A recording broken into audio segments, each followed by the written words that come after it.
Un bonjour à Bermil Léon, son anniversaire c'est demain. Il est chef service régional du patrimoine dans la Damangwa là-bas. Monsieur Bermil Léon, bon anniversaire d'avance. En Guinée équatoriale, on salue Théophilo Ondo, le maire de Niéfang là-bas. Il nous regarde chaque jour. Merci beaucoup Théophilo Ondo. Une pensée également pour nos amis. Voilà, ils sont nombreux. Monsieur Ngemal Jean-Marie, vous nous regardez chaque jour. Monsieur Tamegue Guillaume, merci beaucoup d'être fidèle à Canal Matin. Maître Joseph Nibo, vous êtes à Berthois, vous nous regardez souvent. Eh bien, merci beaucoup, c'est gentil. On revient ici en plateau et je vous le disais, Jean-Jacques Zé est en place. Il s'est installé pour la revue de presse. Lui qui a commencé l'émission en notre compagnie il y a combien d'années, je ne sais plus. C'est en 2007 je crois, en février. Il est là, heureux. C'est son boulot évidemment. Moi aussi, très heureux d'ailleurs. Voilà, ensemble on va partager ces moments. On laisse la musique pour lui faire plaisir, lui donner voilà, son truc.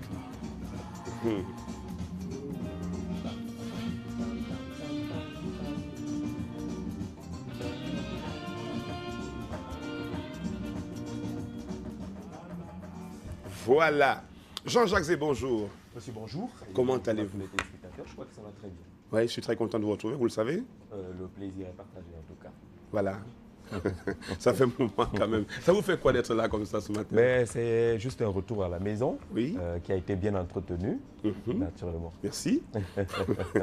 Jean-Jacques, j'aurais pu vous poser deux ou trois questions parce qu'ils attendent aussi que vous leur dites quelque chose, mais on va foncer droit dans les infos. Rappelons que la mort quand même, Jean-Jacques, ça c'est une observation personnelle, ou peut-être pas enfin, avec les autres, la mort de l'artiste Taboulé, malheureusement je vais dire, la mort de Nelson Mandela est venue un peu étouffer les obsèques, parce qu'on n'en parle plus beaucoup, on parle plutôt de l'homme, ce grand homme africain qui a su nous amener très loin et qui est resté en prison 27 ans. On ne parle plus beaucoup. Dans tous les cas, c'est deux grands hommes qui ont disparu en Mm. l'espace d'une semaine pour le continent africain. Je pense que l'émotion est partagée, même si dans le cadre de ce qu'on pourrait appeler malheureusement l'échelle de grandeur, Oui. il y a Nelson Mandela qui est un combattant d'une autre dimension et qui a su émerveiller par ses actions, son humilité, le monde entier. On voit d'ailleurs que les hommages sont partagés partout, même dans les stades de football, dans les pays incroyables. On arrête avant chaque coup d'envoi une minute de silence au moins et des applaudissements pour rendre hommage à Nelson Mandela. C'est quand même une dimension qu'on ne peut pas mesurer, même s'il faut reconnaître que Taboulé également sur le plan culturel est également un monument mondial. Je crois que ce qui est bien dans le cadre de cette affaire, c'est que même sur le plan diplomatique au Cameroun, on a envoyé un message de condoléances à la République sud-africaine. Le chef de l'État également avait envoyé un message de condoléances à la République démocratique du Congo pour accompagner justement la mémoire du Seigneur Rochero. Voilà. Retour ici pour notre revue, Jean-Jacques, qui va commencer par Aurore Plus. Aurore Plus qui s'intéresse encore à ce sommet de l'Élysée qui a rassemblé plusieurs États africains autour de François Hollande, le président français, au sujet de la sécurité et la paix dans le continent noir. Mais selon le journal de Michel Michaud-Moussala ce matin, l'observation est plutôt négative de la part de quelques organisations de la société civile, les Africains de la diaspora, qui considèrent que ce sommet est plutôt un sommet de la honte et qu'il visait tout simplement à infantiliser davantage les pays africains. C'est d'ailleurs le grand titre choisi par le journal Aurore Plus ce matin, qui développe pratiquement un dossier sur une double page pour essayer de montrer comment ces Africains de la diaspora n'approuvent pas la conduite et la tenue de ce sommet du côté de l'Élysée à Paris, même s'il faut reconnaître tout simplement que pour ce qui est du Cameroun, le journal s'arrête un peu sur la participation du président Paul Biya avec une justification qui vient du cabinet civil. Il s'agit tout simplement d'une diplomatie de présence et de rayonnement qui justifie la place et la participation du président Biya. Ce sommet de Paris qui entre également en droite ligne avec ce qui avait déjà été arrêté à Yaoundé dans le cadre d'un sommet similaire qui concernait la sécurité dans le golfe de Guinée que notre pays avait abrité pendant quelques jours et rassemblant également de nombreux leaders du continent africain. Là, c'est la justification, sauf que le journal considère qu'au-delà de cet aspect de justification, il reste quand même qu'on aurait souhaité entendre le Cameroun un peu plus, notamment dès le déclenchement de cette affaire assez compliquée du côté de la République centrafricaine, étant donné que les conséquences sont quantifiables et perceptibles sur le sol camerounais, étant étant donné également que pendant que le chef de l'État se rendait là-bas, le cortège de l'armée française dans le cadre de l'opération Sangari transitait justement sur le sol camerounais et aurait nécessité peut-être une intervention plus rapide de l'État du Cameroun dans le cadre de cette affaire. Mais pourquoi les Africains de la diaspora estiment que c'est un sommet de la honte? Ils pensent que c'est un prolongement de la colonisation. Ils pensent également que c'est une façon pour la France de faire main basse sur les richesses naturelles du continent africain, et beaucoup essaient de justifier ce sommet là par des aspects plutôt économiques. La France qui voudrait retrouver et regagner les parts de marché perdues entre-temps avec la pénétration forte chinoise dans les États africains. Dans tous les cas, à la chute de ce dossier proposé par le journal de Michel Moussala, il s'avère que beaucoup estiment que c'était un sommet pour rien et que la France n'avait pas intérêt à organiser ce sommet-là du côté de l'Élysée. Tous les éléments sont proposés dans une double page, on l'a dit ce matin dans les colonnes de Aurore Plus, et même si le sommet n'était pas directement lié à la dégradation de la situation du côté de la RCA, il avait été programmé longtemps à l'avance et les chefs d'État africains qui ont pris part à cette rencontre l'avaient déjà confirmé leurs différentes participations. Et parlant justement de ce sommet, Mutation pense que le séjour du président Paul Biya n'a pas été facile du côté de Paris. Le séjour de Paul Biya perturbé, c'est la grande une choisie par le journal des Aviers, mais c'est ce matin qui revient justement sur quelques revendications organisées par des Camerounais de la diaspora qui ont pris pratiquement pour cible l'hôtel Le Méris qui recevait le chef de l'État avec quelques banderoles et pancartes qui réclamaient la libération de quelques détenus dans notre pays, notamment Eno Meyomese. On parlait également de la libération de Thierry Michel Atangana, le franco-camerounais qui est gardé dans les cellules du secrétariat d'État à la Défense, spécialement chargé de la gendarmerie depuis pratiquement 17 ans et qui est en train d'attendre également la sortie d'une nouvelle affaire qui pourrait le garder davantage dans les prisons. Selon des informations proposées par Mutation ce matin du côté de la diplomatie française, on prend très mal la situation de Thierry Michel Atangana, tout comme ces Camerounais rassemblés au sein du Conseil des Camerounais de la diaspora, le CCD, ou le Conseil des organisations démocratiques et patriotiques du Cameroun, des Camerounais de la diaspora, le code. On ne comprend toujours pas également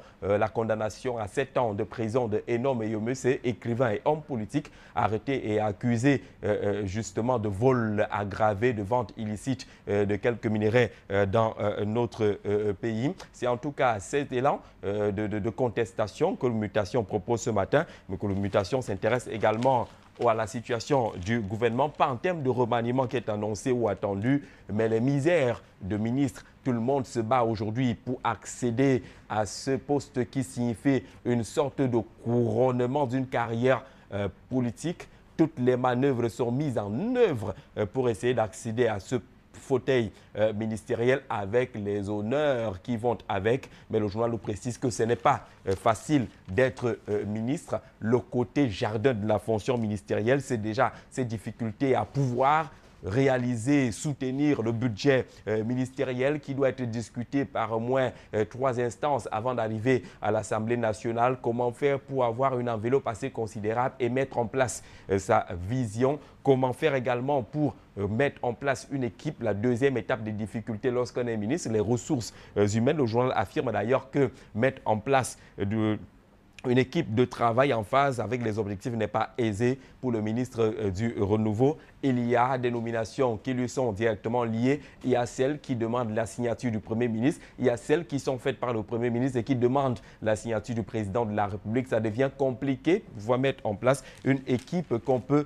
gérer en ce moment-là. L'autre défi et difficulté, lorsqu'on est membre du gouvernement, nous précise le journal en 3e étape ce matin, c'est la solidarité gouvernementale. Bien difficile dans l'équipe gouvernementale de retrouver les lignes de véritable solidarité tant revendiquées et sollicitées pour une harmonisation de l'action gouvernementale, mais il y a également la base politique importante. On ne peut pas rester longtemps à ces postes-là si on n'a pas une base politique solide et il faut pouvoir mettre en place cette base politique, d'où la difficulté signalée par le journal ce matin. Populaire peut-être, mais il faut davantage investir pour asseoir cette base politique-là, même si certaines citations proposées par notre confrère ce matin, notamment celle de Jacques Famendongo qui reconnaît justement qu'ils sont tous les créatures du chef de l'État, le président de la République, le président Paul Biya, qui est donc chargé de nommer ou de démettre de ces différentes fonctions les membres du gouvernement. Le messager revient sur le chef de l'État et cette question fondamentale. On a longtemps parlé de l'agenda présidentiel en cette fin d'année. 20 jours pour tenir plusieurs rendez-vous. L'un des rendez-vous qui n'est pas encore prononcé de façon officielle, en tout cas ils sont nombreux à ne pas encore être prononcés de façon officielle, ce sont les obsèques de Nelson Mandela qui commencent d'ailleurs aujourd'hui en Afrique du Sud. 48 heures déjà avant ces obsèques-là, la France savait déjà que le président François Hollande allait faire le déplacement et qu'il sera accompagné à cet effet par l'ancien chef d'État Nicolas Sarkozy. On a d'ailleurs ri en regardant sur les antennes de télévision comment l'avion présidentiel ne suffisait pas pour 2 présidents entre guillemets, mais le voyage a quand même été organisé. François Hollande s'y est rendu, Nicolas Sarkozy également. Au Cameroun, c'est le flou total sur la participation du président camerounais à ces obsèques de Madiba du côté de l'Afrique du Sud. Le journal a fait pratiquement une veille auprès des sources diplomatiques et bien introduites au cabinet civil de la présidente de la République pour essayer de décrocher le scoop sur la participation ou pas du président Paul Biya à ces obsèques de Nelson Mandela. Selon quelques éléments proposés par notre confrère ce matin, même si tous ceux qui interviennent ont requis l'anonymat, le chef de l'État ne devrait pas effectuer ce déplacement, mais on apprend également que le Cameroun sera bien représenté, même si l'identité de celui qui conduira la délégation n'est pas donnée dans les colonnes de mutation, qui relève d'ailleurs la difficulté à pouvoir avoir une information là-dessus auprès du ministère des Relations extérieures, mais rien n'est indiqué à ce sujet-là. Est-ce que cela ne va pas être mal interprété pour le chef de l'État camerounais qui n'a pas réussi à organiser une rencontre officielle ou une visite officielle de Nelson Mandela au Cameroun? Est-ce que cela ne pourra pas être interprété comme une sorte de rancune? Le journal propose quelques axes de réflexion là-dessus en s'interrogeant également et à cet autre rendez-vous de fin d'année du chef de l'État tient le mandat du directeur général des élections devrait s'achever cette fin d'année, tout comme le directeur général adjoint. Il est donc impératif pour le chef de l'État, précise le messager ce matin, de nommer les nouveaux responsables à ces différentes institutions, à ces différents postes-là. Sinon, on va peut-être davantage alimenter la situation déjà bien difficile du côté d'Elections Cameroun, qui fait son lit et qui donne lieu à quelques batailles de positionnement et guerres d'ego entre ceux de la direction générale et ceux du conseil électoral d'Elections Cameroun. Peut-être qu'on pourrait faire comme il y a cela quelques temps, lorsque le chef de l'État avait in extremis renouvelé les mandats des membres du conseil électoral. Kalara, l'hebdomadaire du monde juridico-judiciaire, et dans les kiosques également ce matin, le journal de Christophe Bobiokono s'intéresse au tribunal criminel spécial qui va enfin, dit le journal, ouvrir les dossiers concernant l'ancien ministre de l'économie et des finances, Polycarpe Abba. Les chefs d'accusation sont également proposés par notre confrère ce matin. Il a longtemps attendu que les affaires puissent être ouvertes de ce côté-là. Eh bien, c'est finalement annoncé et ça meuble la grande une du journal Kalara ce matin. Kalara qui s'intéresse également à l'affaire Etundi Oyono qui est mise en délibéré pour le 17 décembre prochain. Quel verdict peut-il être attendu de ce côté-là? En tout cas, la situation est entre les mains des juges. Le journal nous propose en tout cas un aspect concret de cette affaire-là, en évoquant justement le déroulement du procès. Les choses incroyables rencontrées justement devant les tribunaux, avec un procès qui peut porter sur 3 ou 4 aspects. Le premier étant ce que le journal considère comme une procédure boiteuse. Le second aspect étant l'absence des témoins clés dans le cadre de cette affaire. Le journal pense également qu'il y a eu une enquête bâclée, mais également il pourrait avoir l'implication du ministre camerounais en charge de la justice, Laurent Esso. Le Septentrion Info est dans les kiosques également ce matin et nous propose sa grande une consacrée à cette conférence de Garoua qui est programmée les 7 et 8 février prochains 2014 autour du retour des restes de l'ancien président camerounais Amadou Ahidjo. Plusieurs personnalités devraient prendre part à cette grande conférence de Garoua, des hommes politiques, la société civile également. Des témoignages nombreux sont attendus de ce côté-là. Le journal place un peu cette affaire dans son contexte, tout en s'intéressant également à la nouvelle star de l'information politique dans le Septentrion qui s'appelle Célestin Yandal, qui est membre de l'UNDP. qui est le président des collectifs des jeunes de Tomorrow, qui a été arrêté et conduit du côté de Tcholiré. C'est une affaire qui fait, en tout cas, depuis quelque temps, les choux gras de la presse. Et le journal nous apprend, en tout cas, qu'à l'heure actuelle, les tractations ont lieu pour qu'il soit maintenant transféré de Tcholiré au chef-lieu de la région du Nord, Garoua. Le journal nous parle encore de cet homme qui est devenu célèbre à la suite de quelques affrontements meurtriers enregistrés dans la localité de Tomorrow. On boucle avec la cloche qui sont les grandes réalisations du côté de Camwater, la Cameroun Water Utilities, la grande offensive de Jean-William Solo. C'est le grand titre choisi par la cloche ce matin, qui nous propose d'ailleurs à l'intérieur quelques développements sur les chantiers ouverts du côté de Camwater, mais également les différentes conventions signées entre Jean-William Solo et quelques partenaires de développement qui sont en tout cas au cœur de cette activité. Le journal nous parle d'ailleurs de Camwater, qui est à l'image du Cameroun aujourd'hui, c'est-à-dire en chantier permanent. Des financements sont en cours de négociation et on pense déjà que les lendemains seraient meilleurs dans le cadre de la distribution de l'eau potable dans notre pays. En tout cas, le journal précise également que Camwater a déjà acquis de nouveaux équipements, ce qu'il a appelé en sa grande une, vous l'avez vu, la grande offensive de Jean-William Solo. Jean-Jacques Zé pour la revue de presse à Douala ce matin. Merci Jean-Jacques. Merci. Ne bougez pas, nous allons repartir pour Yaoundé dans un moment. Je voudrais en profiter pour dire un bonjour aux amis de la CAPEC là-bas, le CAPEC on va dire, donc le Conseil africain pour l'éthique et la citoyenneté. Tout en rappelant que leur rôle, si on en parle, c'est parce qu'ils visent à identifier et dénoncer tous les comportements déviants ou non éthiques, éduquer au civisme et réhabiliter le sens du moral, dénoncer et combattre Jean-Jacques Zé toute forme d'injustice dont serait victime tout citoyen, groupe ou communauté, susciter et raviver la flamme patriotique en chaque Camerounais ou en chaque Africain. On en reparlera abondamment, peut-être avec l'homme qui est à l'origine de ce grand concept. Je pense que c'est important de le faire. C'est important. L'Afrique a besoin du développement économique aujourd'hui ou démocratique, mais il a davantage, le continent africain a davantage besoin du développement nationaliste, patriotique et des bonnes mœurs. Parce qu'aujourd'hui, il faut quand même dire que la morale semble foutre un peu le camp dans notre continent, singulièrement au Cameroun. S'il y a des actions comme celles-là qui sont menées, je crois qu'on pourrait aller jusqu'à lutter efficacement contre la corruption. Tout est dans la morale. Merci Jean-Jacques. Tout est dans la morale.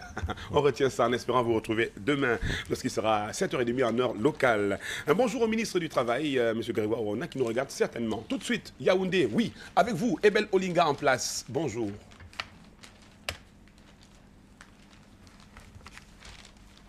Bienvenue à Yaoundé, nous sommes heureux de vous retrouver ce matin, en même temps que les fidèles de cette tranche matinale. Eh bien, mesdames et messieurs, débutons le tour des titres parus ce mardi 10 décembre par le quotidien bilingue national. Cameroun Tribune est déjà dans le mondial 2014. Le journal bilingue national a chaussé les crampons et descend dans les pelouses des 3 stades devant accueillir les rencontres du groupe A. Le journal de Marie-Claire Nana consacre un dossier sur ce qui attend les Lions dans leur groupe. Le Brésil, le Mexique, premier adversaire des Lions, et la Croatie. Analyse et fiches techniques constituent le dossier spécial de la rédaction de ce mardi 10 décembre 2013. Retrouvez également les réactions de Michel Kaham, Emmanuel Mabouang et Joseph-Antoine Bell. L'oreillette droite de Cameroun Tribune nous apprend que la planète entière rend hommage à Nelson Mandela. 91 chefs d'État et de gouvernement sont attendus aujourd'hui à Johannesburg pour cet événement. Un événement qui intéresse également le journal de Son, l'hebdomadaire de Norbert Wassobinde se demande si Paul Biya sera présent aux obsèques de Nelson Mandela. De Son pense que la présence physique du chef de l'État à ses obsèques à Johannesburg est synonyme de renvoi de la célébration de la réunification du Cameroun, compte tenu des calendriers qui se chevauchent. Pour le reste, Cameroun, le cocorico des tropiques, lui s'intéresse au reste de Amadou Ahidjo et nous apprend que ces restes rentrent bientôt au Cameroun. L'information barre la une de l'hebdomadaire le cocorico d'Afrique, je l'ai dit. Le journal de Joseph Zibi tient cela de l'ONG Justice et l'ONG Justice Plus qui, par la voix de son président Aboubacar Ousmane Mey, indique que les contacts et les négociations en vue du rapatriement des restes de l'ancien président du Cameroun sont en bonne bonne marche. Le Cocorico des Tropiques propose ce matin une interview exclusive de Aboubacar Ousmane Mey dans laquelle ce dernier explique sa stratégie. Nous continuons cette revue de presse avec la météo Biebdo qui nous apprend ce matin que le siège du quotidien Mutation a été cambriolé dans la nuit du 7 au 8 décembre dernier. Le bureau du directeur de publication, Xavier Messier, semble avoir été écumé. De nombreux matériels également emportés par les malfrats jusqu'ici inconnus. L'hebdomadaire de Dieudonné Mveng pense que la presse est en danger. Mais l'information principale de ce numéro 558 de la météo Biebdo nous indique qu'au sérail, des ministres sont interdits de sortir du pays. Le journal d'information, d'enquête et d'analyse fait savoir que Paul Biya aurait donné la consigne qu'aucun membre du gouvernement ne sorte du pays. La météo révèle également que le chef de l'État aurait instruit le retrait des passeports de certains ministres. Du coup, c'est la panique et le blocus au sein de l'appareil gouvernemental. Les détails à la page 4 de la météo Biebdo. Le financier politique s'intéresse à la politique économique du Cameroun. Le financier d'Afrique scrute le budget de l'État.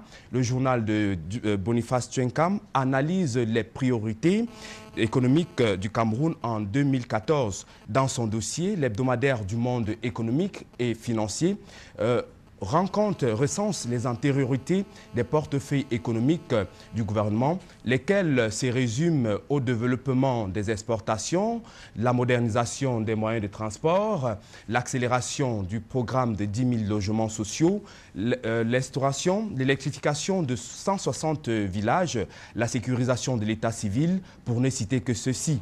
Le financier d'Afrique propose une analyse détaillée du portefeuille de chaque ministère déjà passé devant le Parlement où, constate le quotidien Le Jour, rien ne va plus entre les deux chambres.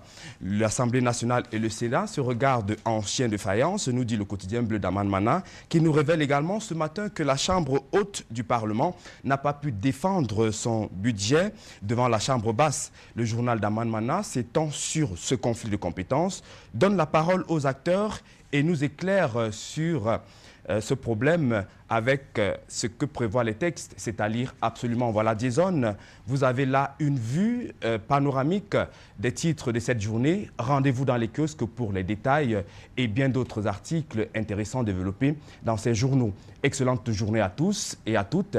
Jason, l'émission se poursuit avec la même humeur.